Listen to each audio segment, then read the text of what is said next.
Hello everyone, how are you? Welcome to part 2. Today's class, we are going to discuss about the remaining topics in resource and development. As we discussed, resource is something available in our environment which can be used to satisfy our needs. According to that definition, land is definitely a resource. Land is the habitat of man. All the economic activities are performed on land. The soil cover on the land is essential for plant growth.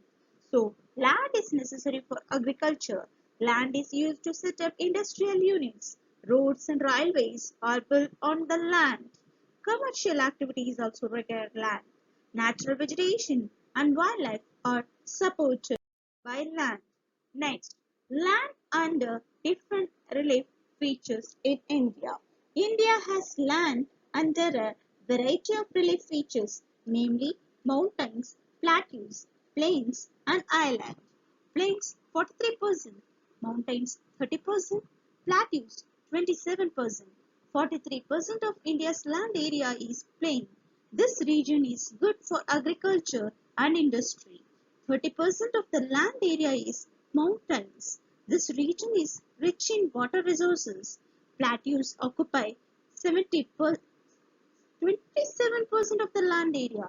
This region is rich in minerals, fossil fuels, and forests. Next, let me see causes of land degradation. Large-scale soil erosion caused by running water and wind.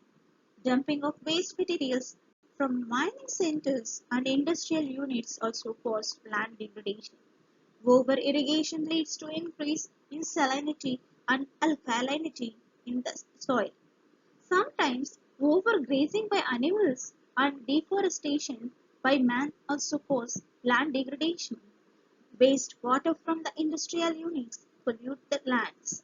Mineral processing like grinding of limestone for cement industry and calcite and soapstone for ceramic industry creates a lot of dust. This dust is deposited in the neighboring land. Okay, how can we conserve the land? There is some measures. First one, soil erosion can be prevented by ending deforestation, controlling grazing, encouraging afforestation, and practicing terrace farming in hilly areas. Preparation of shelter belts of plants and stabilizing of sand dunes by growing thorny bushes will help to prevent land degradation in deserts. Mining activities should be controlled. New technology which reduce wastages can be adopted. Then industrial waste should be chemically treated to remove the harmful substances. Then urban waste should be used for the production of biogas and biomanure. And last one, over irrigation should be stopped and new method of irrigation should be followed. These are the measures we can take to conserve land. Soil is the uppermost layer of the earth's crust, which is loose, broken, and useful for plants, is called soil. Soil consists of mineral matter such as sand and clay and organic matter such as humus, bacteria, and earthworms. Soil is formed mainly due to the process of weathering. As a result of weathering, a layer of loose rock materials is formed on the land surface. If this layer remains undisturbed for a long period of time, chemical, physical, and organic changes take place in it. These changes lead to the formation of soil. Factors which influence or govern the soil formation process: climate, topography, nature of parent rock, vegetation. Climate. Climate decides the rate of weathering and the type of vegetation. Topography also influences the formation of the soil. Topography of the land decides the accumulation of soil. Then nature of parent rock. It decided compositions and texture of the soil. Next one, vegetation. Vegetation decides the amount of humus available in the soil. So these are the factors which influence the formation process in the soil. Soils are our prime resources. Do you know why? Man depends on the soil directly or indirectly for his food. Then agriculture can be practiced only if soils are available. Otherwise, we can't. Man gets the materials needed for shelter and clothing directly or indirectly from the soil. Soils are essential for the growth of forest. So, soils are our prime resources. There are the different types of the soil. First one, we will discuss about the alluvial soil. Alluvial soil is the most fertile and widespread soil found in India. It is formed due to the deposition of fine silt called alluvium by the rivers. It is found in the northern plains, Gujarat plains, and the coastal plains. It consists of sand, silt, and clay. It is divided into Khadar and Bhangar. New Khadar means new alluvium and Bhangar means old alluvium. It contains soil nutrients such as potash, phosphoric acid and lime. So it is fertile and good for the growth of sugarcane, rice, wheat and pulses. Next type of soil is black soils. Regular soil are called black cotton soils because they are black in color and are very good for cotton cultivation. It is made up of extremely fine clay materials. It has the capacity to hold moisture for a long time. These soils develop a deep cracks in summer. This helps in the aeration of the soil. The soil is sticky. It is mainly found in Deccan Trap region of Maharashtra, Gujarat, Madhya Pradesh and Chhattisgarh. It is formed due to the weathering of volcanic rocks. It is very rich in potash, calcium, carbonate, magnesium and lime. It is poor in phosphoric content. Next soil is red soil.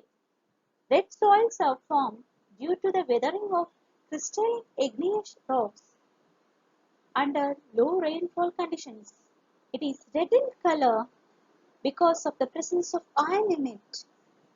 It is found in Tamil Nadu, Karnataka, Andhra Pradesh, Orissa, Chhattisgarh and Jharkhand. Next type of soil is laterite soils. This word laterite originated from the Latin word later, which means brick. Laterite soil is formed due to intense leaching caused by tropical rainfall. Humus content is less because the microorganisms get destroyed due to high temperature. The soil can be cultivated by using manure and fertilizers. It is good for the cultivation of tea, coffee and cashew nut. It is found in Kerala, Karnataka, Tamil Nadu, Madhya Pradesh, Orissa and Assam. Next one, desert soil. Desert soil found in arid and semi-arid region of Rajasthan, Haryana, Punjab, Gujarat. Due to high temperature, dry climate, evaporation is faster and the soil lacks humus and moisture. So, after taking proper irrigation measures, the soil can be used for agriculture. In this region, the crops are drought resistant crops like millets and barley.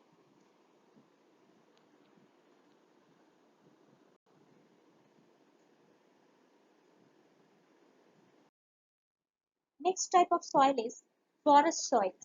Forest soils are found in hilly and mountainous regions. They are loamy and silty in valleys and porous in the upper slopes. In Himalayas, they suffer denudation and are acidic with low humus content. The soils found in the lower slopes of the valley are fertile.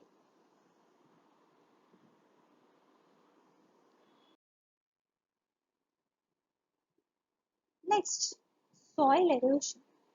What is soil erosion? Removal of topsoil from one place to another by natural agencies is called soil erosion. It is caused by running water and wind. Deforestation, overgrazing, and unscientific agricultural practices are responsible for large scale soil erosion. Can you see in this picture soil erosion? Next one, gully erosion. Gully erosion. The rainwater when moves down on the uneven land scoops away the soil and form deep channels called gullies. This type of erosion is called gully erosion. A land which is broken into many small parts by the gullies is called bad land. A bad land is unfit for cultivation and for other economic activities. You can see it in the picture. Sheet erosion. Sometimes water flows as a sheet over large areas down a slope.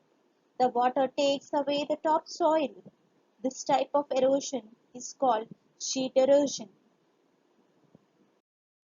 Now the time for soil conservation. There are some measures. First one, contour plowing reduces the flow of water and prevents soil erosion. In hilly areas, terrace farming should be followed. Strip farming helps to reduce the force of winds. We can use shelter belts of plants around the fields to reduce soil erosion. Sometimes afforestation should be practiced on a large scale and deforestation should be stopped so that we can conserve the soil. Overgrazing by animals should be avoided. These are the measures we can take to conserve the soil.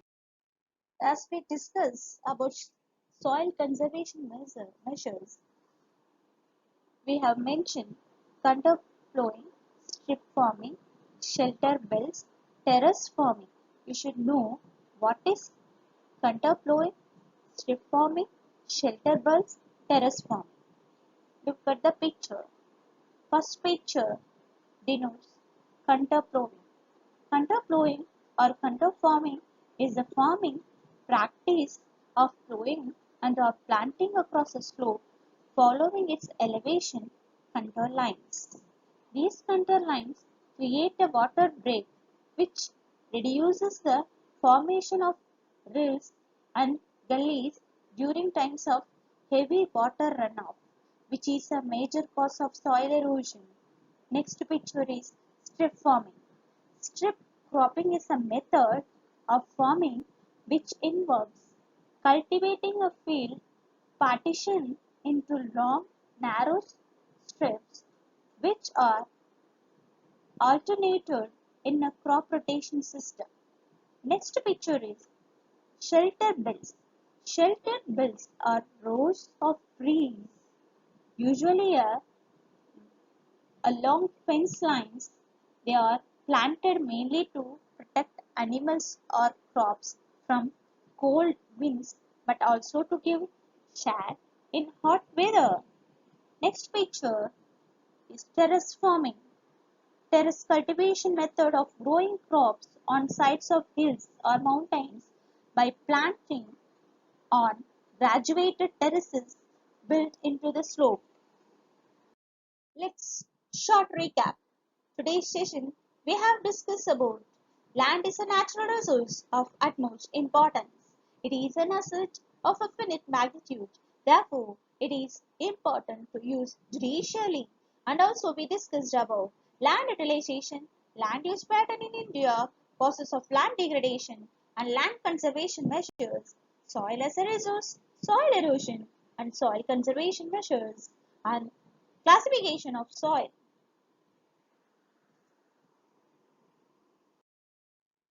Thank you, my dear student. Now the chapter comes to an end.